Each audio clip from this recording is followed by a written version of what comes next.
미국에서 이 힐빌리의 노래가 울려 퍼지게 생겼습니다. 갑자기 웬 노래 얘기냐고요? 예. 자, 지금부터 바로 그 스토리를 전해드리려고 합니다. 제가 그 힐빌리의 노래라고 말씀드렸는데, 그 힐빌리라는 거는 미국의 그 중부 높은 그 산악지대에 사는 농민이나 뭐 나무꾼에 대한 명칭이기도 하고요. 또 그들이 부르는 뭐 노래를 말하기도 합니다. 한국식으로 표현한다면 산골짜기 저 높은 곳에 가난뱅이 촌놈, 그러니까 높은 저 산골짜기에 사는 가난뱅이 촌놈, 뭐 이런 정도로 생각할 수가 있습니다. 근데 한국식으로 표현하면 왠지 뭐 정감은 좀 있습니다. 하지만 미국에서 말하는 그 힐빌리라는 것은 정감이 아닙니다. 상당히 그 한스럽고 비하하는 그런 그 명칭입니다. 그런데 최근에는 이 더 광범위한 의미가 됐습니다. 이게 힐빌리가. 자, 힐빌리라는 명칭은요, 일단 그 미국 중부 애팔레치아 산맥에 사는 가난한 백인들을 좀 비하하고 깎아내리는 그런 명칭으로 시작이 됐습니다. 하지만 지금은요, 어찌 보면 미국 전역에 퍼져 있는 소위 그 빈민 백인 전체, 빈민 최하위층의 백인 전체를 뭐 의미한다. 뭐 이렇게 봐도 무방하겠습니다. 그들이 부르는 노래를 힐빌리의 노래라고 합니다. 실제로 그 힐빌리의 노래라는 책이 있는데요. 원 제목은 힐빌리 엘레지입니다. 2016년도에 그때가 발간이 됐는데, 지금 뭐 그러니까 그렇게 오래 안 됐어요. 한 8년 전에 발간됐는데, 그 발간 직후에 폭발적인 인기를 끌면서 그 아마존 베스트셀러 넘버 1에 오르기도 했습니다. 결론부터 말씀드리자면, 제가 왜 이 갑자기 힐빌리의 노래라는 것을 뜬금없이 말씀드리냐면, 결론은 이렇습니다. 이번에 어제 바로 발표됐죠. 트럼프 전 대통령에 의해서 공화당 대선에 그 부통령 후보로 발탁된 사람, 그 인물 J.D. 벤스라는 상원의원, 이 J.D. 벤스 상원의원이 바로 그 힐빌리의 노래라는 책자의 저자입니다. 힐빌리에 대해서 제가 잠깐 좀 설명을 해드렸습니다만은, 이 책의 저자인 J.D. 벤스 상원의원, 아니 오는 11월 대선의 공화당 부통령 후보, 그가 직접 설명하는 내용을 그대로 전해드리자면 이렇습니다. 나는 백인이긴 하지만 북동부에 거주하는 미국의 주류 지배 계급의 소위 와스프는 아닙니다. 나는 스코틀랜드계 아일랜드인의 핏줄을 타고난 데다가 대학 교육을 받지 못한 수백만 백인 노동 계층의 자손입니다. 우리에게 가난은 가풍이나 다름없습니다. 대대로 가난하다는 얘기죠. 우리 조상들은 대개 남부의 노예 경제 시대에 날품팔이부터 시작해서 소작농과 광부를 거쳐서 최근에는 기계공이나 육체 노동자로 살아오고 있습니다. 미국인들은 이런 부류의 사람들을 힐빌리 또는 하얀색, 흰색, 백인 쓰레기라고 해서 화이트 트래쉬라고 부릅니다.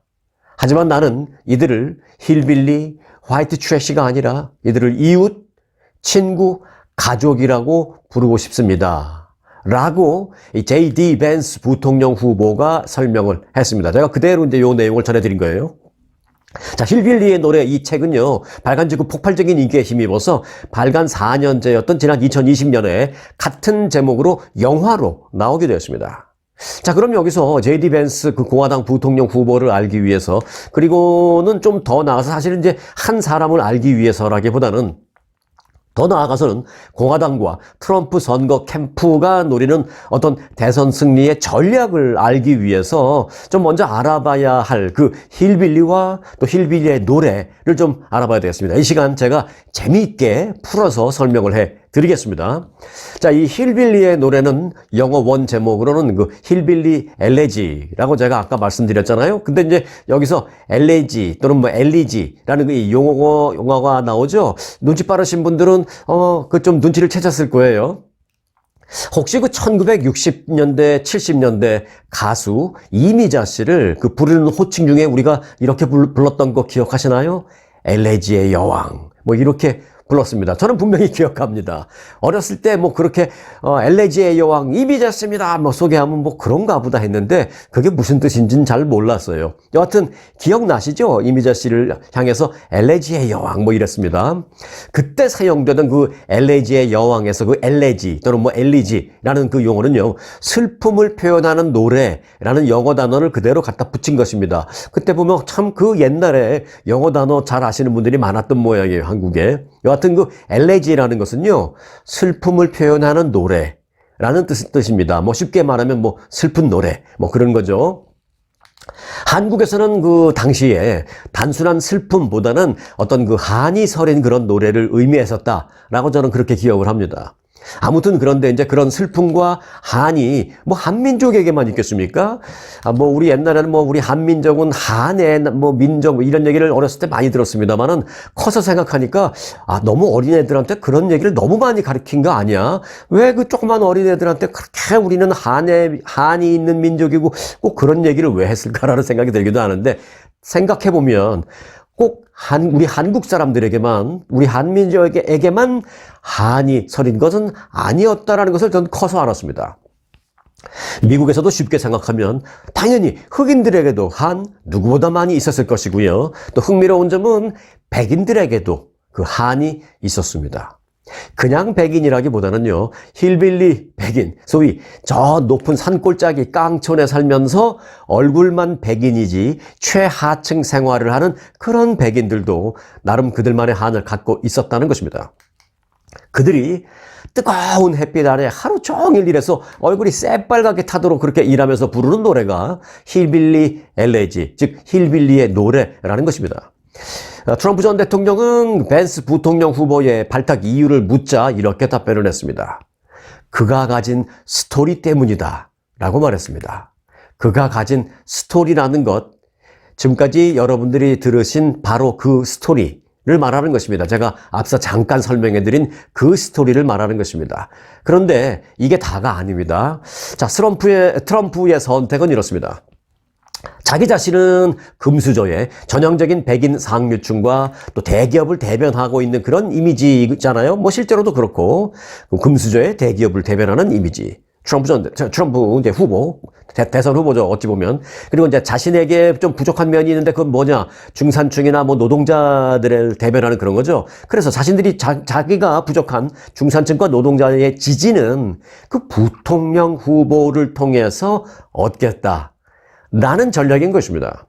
그런데 이제 그 전략 속에 드라마틱한 스토리까지 갖고 있으니까 어찌 보면 그 J.D. 벤스 의원의 그 부통령 발탁은 신의 한 수가 될 수도 있을 전망입니다. 자, 앞으로 당분간 그 힐빌리의 노래는 오랜만에 다시 한번 그 미국인들 사이에서 화제가 될 것으로 보입니다. 힐빌리가 무엇이고 이제 힐빌리의 노래가 무엇인지 앞으로 공화당의 부통령 후보로 소개되는 그 J.D. 벤스 후보를 보시면 여러분들 정확하게 아시기 바라겠습니다. 이 J.D. 벤스 부통령 후보는 사실은 부통령 후보로 전격 발탁되기에는 좀 약한 면도 있어요. 어떤 면이냐? 지금 상원의원 초선입니다. 초선 상원의원이 일약 부통령 후보가 돼버린 것입니다. 지금. 왜요? 네. 앞서 말씀드린 그 스토리 때문이요. 흑수저, 처절한 최하층, 백인 그 하층 계급에서 태어나서 대대로 앞서 본인이 말했잖아요.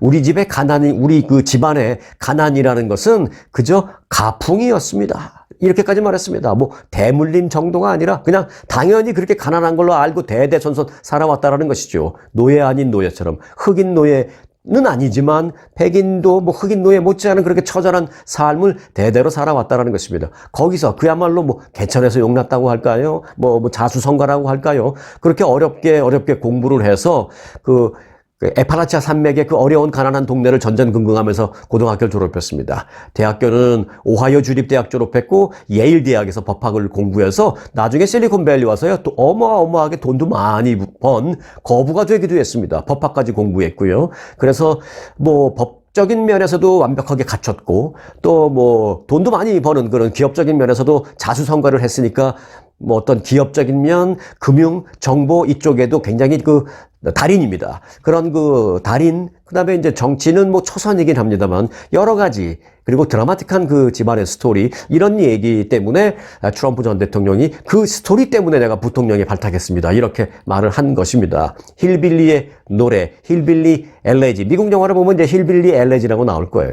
자, 그래서 이제 민주당이 상당히 그 공화당이 지금 밀어붙이는 부분에 있어서 민주당이 이제 지난 주말 이후에 상당히 지금 몰리는 입장에 되어 있습니다. 그래서 이제 민주당의 입장에서는요, 앞으로 한 달 정도 그 공화당의 진격을 어찌 보면 그냥 두고 바라볼 수밖에 없는 그런 상황일 것이다 라는 생각이 됩니다. 민주당 쪽을 잠시 짚어본다면 다음 달 19일인가요? 그 민주당의 전당대회가 있습니다. 공화당은 지금 하고 있고요. 어제 시작이 됐죠. 이제 목요일 날 끝납니다. 내일 수요일은 제가 지금 말씀드렸던 J.D. 벤스 상원의원, J.D. 벤스 부통령 후보가 부통령 후보 수락 연설을 하면서 자신의 그 스토리를 또 얘기하면서 좀 드라마틱한 분위기를 만들 겁니다. 내일 수요일. 그리고 나서 목요일 날 마지막 날, 전당대회 마지막 날 트럼프 전 대통령이 등장해서 차기 대통령 공화당 대선 후보를 수락한다라면서 또 연설을 하면서 그야말로 트럼프의 대관식처럼 전당대회를 마칠 것입니다. 그리고 나서 다음 달 민주당 전당대회가 있는데 민주당은 이 전당대회에서 지금의 그 몰아붙이고 있는 이 공화당의 이 판을 좀 한 번에 바꿀 만한 대반전을 계획해야 할 것이다. 라는 그런 생각입니다. 웬만한 스토리 갖고는 좀 쉽지가 않을 것 같아서 그렇습니다. 그렇게 대반전을 좀 어떤 판을 좀 갈아엎을 정도의 민주당 그런 정도가 아니라면 지금 공화당의 이 열풍을 거스르기가 쉽지 않아 보입니다. 트럼프 전 대통령도 완벽한 스토리를 장착하지 않았습니까? 지난 토요일 날 그 피격 암살 미수 사건으로 인해서 신이 보호하는 사람이다라는 말까지 들을 정도로 완벽한 스토리를 장착해버렸습니다. 그리고 그 바로 다음 날인 어제 부통령 후보도 그런 멋진 드라마틱한 스토리를 가진 힐빌리의 노래라는 스토리를 가진 부통령 후보를 발탁시켜버렸습니다. 스토리를 완전히 장착한 공화당을 이기기 위해서는 민주당은 판은 한 번에 좀 갈아엎을 수 있는 그런 스토리가 어떤 스토리를 엎으려면 어떻게 해요? 그보다 더 큰 스토리를 엎어야죠. 그렇지 않으면 쉽지 않아 보인다라는 생각입니다. 자, 민주당도 나름대로 브레인들이 있을 테니까요. 그냥 가만히 두고 보지는 않을 것이다라는 생각입니다. 어찌됐건 이제 이번 대통령 선거는 영화보다 더 영화 같은 스토리로 인해서 그 관전 포인트만큼은 확실한 그리고 흥미진진한 그런 대통령 선거가 되고 있다라는 말씀을 제가 분명히 전해드리겠습니다. 영화보다 더 영화 같은 게 아니라 그 J.D. 벤스의 그 책 힐빌리의 노래는 2020년도에 영화로 만들어져서 또 영화도 크게 히트쳤습니다. 책도 마찬가지입니다만. 자, 다음 키워드입니다. 트럼프 사법 리스크까지 털어내입니다.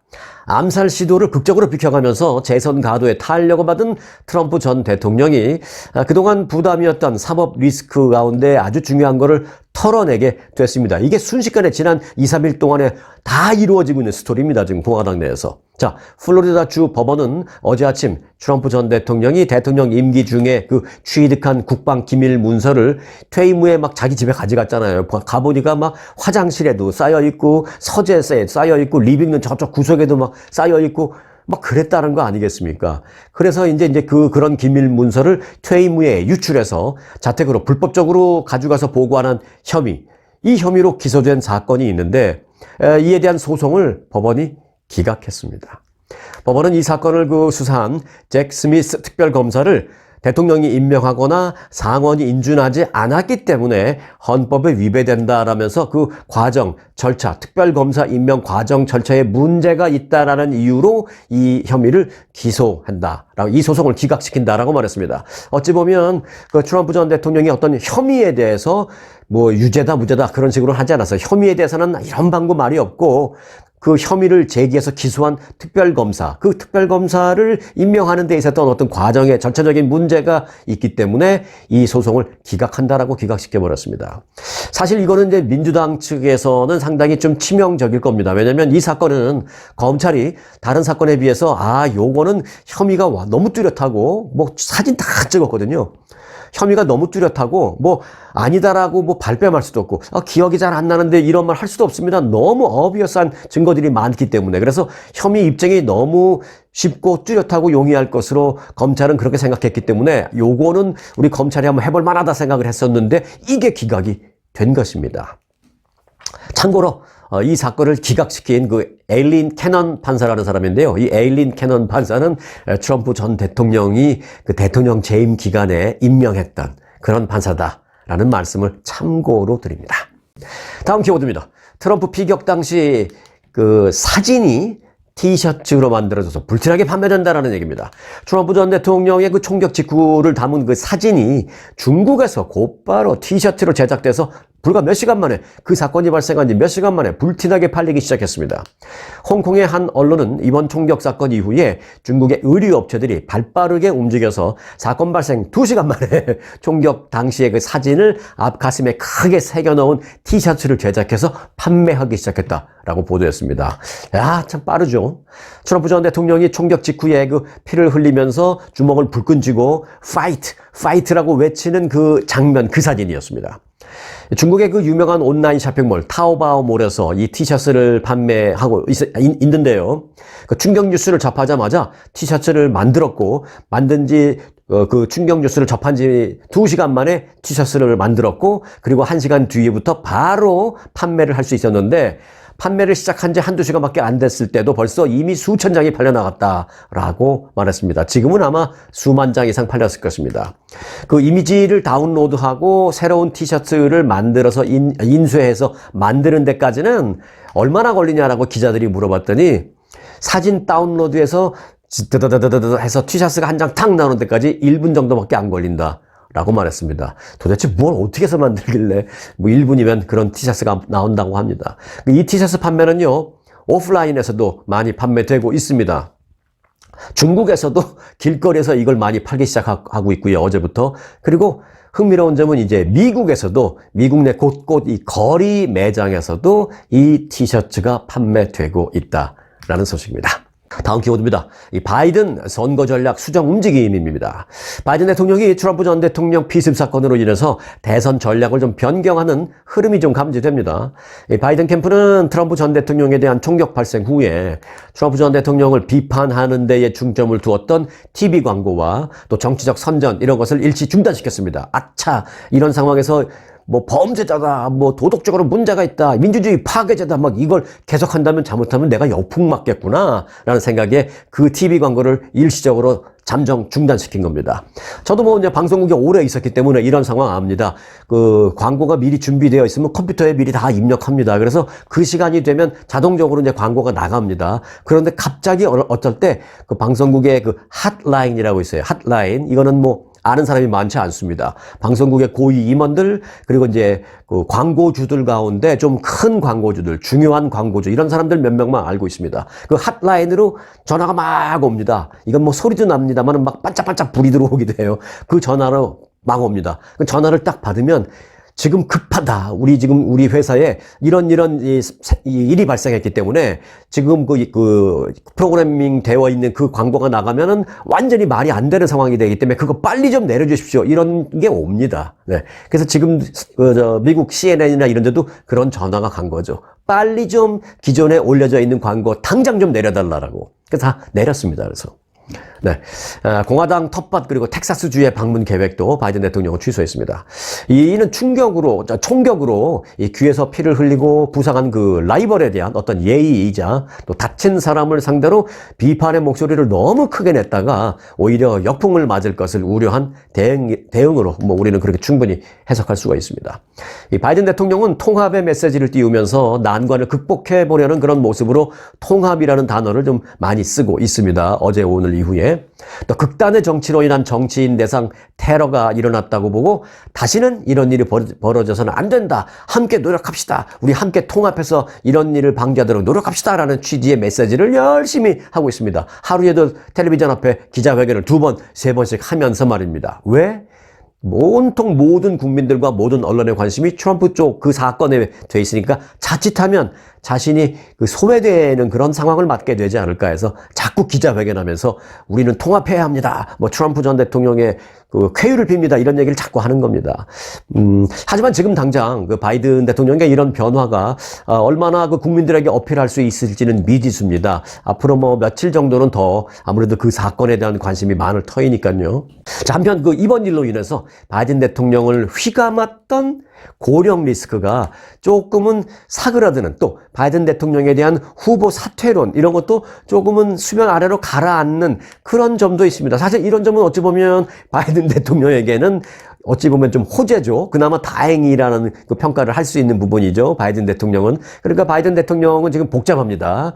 이 총격 저격 미수 사건으로 인해서 갑자기 라이벌이 스포트라이트를 확 받게 되는 상황이 발생했는데, 갑자기 자기 후보 사태로는 또 요것도 좀 조용해졌어요. 그러니까 이게 웃어야 되나, 울어야 되나 조금 복잡한 심정의 바이든 대통령인데, 바이든 대통령이 진정 이제 스마트하시고 이 대선을 슬기롭게 헤쳐나갈 수 있는 분이라면 지금 당장 오늘의 문제가 아니라 다음 달 민주당 전당대회에 어떻게 해야 할지를 생각했으면 좋겠다라는 그런 바람입니다. 본인에 대한 생각도 마찬가지고 민주당의, 그러니까 본인뿐만이 아니라 당을 위해서, 이 나라를 위해서라고까지는 제가 말하고 싶지 않습니다. 민주당을 위해서 어떤 선택을 해야 되는지 앞으로 한 달 있다라는 생각을 하게 됩니다. 바이든 대통령은 지난달 TV 토론회에서 트럼프 전 대통령에게 사실상 판정패를 당한 뒤에 최근까지 그 후보에서 물러나야 한다라는 그 당 안팎의 촉구를 많이 받아왔잖아요. 그런데 이제 이번 트럼프 사건 그 피격 미수 사건으로 인해서 그 얘기도 좀 들어간 거예요. 한 민주당 의원은 이전에는 바이든을 교체하는 것이 민주당에게 가장 도움이 될 것이다라고 믿고 계속 그런 목소리를 냈지만 지금은 그런 목소리를 너무 계속 내다가는 자칫 혼란을 초래할까 그런 우려 때문에 그런 목소리를 좀 줄일 수밖에 없다라고 실제적으로 그렇게 토로를 했습니다. 다만 이제 당장 민주당 안팎에는요, 초조함과 패배감이 감돌고 있는 것만은 부인할 수 없는 사실입니다. 그렇다고 해서 민주당이 궁극적으로 이번 대선에서 패할 건 뻔하다, 그렇게 얘기하는 건 아닙니다. 지금 오늘 이 시점을 기준으로 본다면 분명히 민주당은 지금 초조해야 하고 분명히 민주당은 이대로 가다간 우리가 패할 텐데라는 패배감이 감돌고 있는 것만은 오늘 시점에서는 분명한 사실이다. 그 말씀을 드리는 겁니다. 자, 오늘 영상은 일단 여기까지입니다. 앞으로 미국의 대통령 선거가 이런저런 일로 상당히 재미있어질 것만은 분명합니다. 트럼프 전 대통령에 대한 저격 미수 사건이 재미있어질 것이다라는 게 아니라 그런 사건이 다행히도 트럼프 전 대통령이 크게 다치지 않았으니까 일단 거기까지 다행이다라는 생각, 다행이다라는 전제하에 이번 미국의 대통령 선거는 트럼프의 그런 스토리, 또 공화당의 부통령 후보인 J.D. 벤스 후보의 그 힐빌리의 노래 또는 힐빌리 자수성가 그 스토리에 더불어서 바이든 대통령과 민주당이 과연 이 위기를 어떻게 극복해낼지를 바라다보는 관전 포인트가 너무 뚜렷하고 굵직한 관전 포인트가 많다. 그래서 이번 대선은 정말 지켜볼 만하다라는 생각을 다시 한번 하게 된다는 그런 얘기입니다. 힐빌리의 노래가 과연 앞으로 얼마나 멀리 울려 퍼질지 이번 대선의 관전 포인트로 여러분도 삼는 것 잊지 마시길 바라면서 스토리가 있는 뉴스, 스토리뉴스 오늘 순서 마칩니다. 전문적인 리서치와 차별화된 접근 방법, 이경희 이민법 변호사, 투자이민의 EB5의 풍부한 경험에 이경희 변호사와 체계화된 멘토 시스템으로 철저히 교육받은 직원들이 여러분의 이민법 케이스를 도와드립니다. 이경희 변호사 사무실은 한 번 맡은 케이스는 끝까지 책임집니다. 항상 세밀하고 정확한 일처리로 고객분을 성심껏 도와드리겠습니다. 저희 사무실을 믿고 맡겨주시면 여러분의 케이스를 성공으로 이끌겠습니다. 투자이민 전문 이경희 이민법 변호사.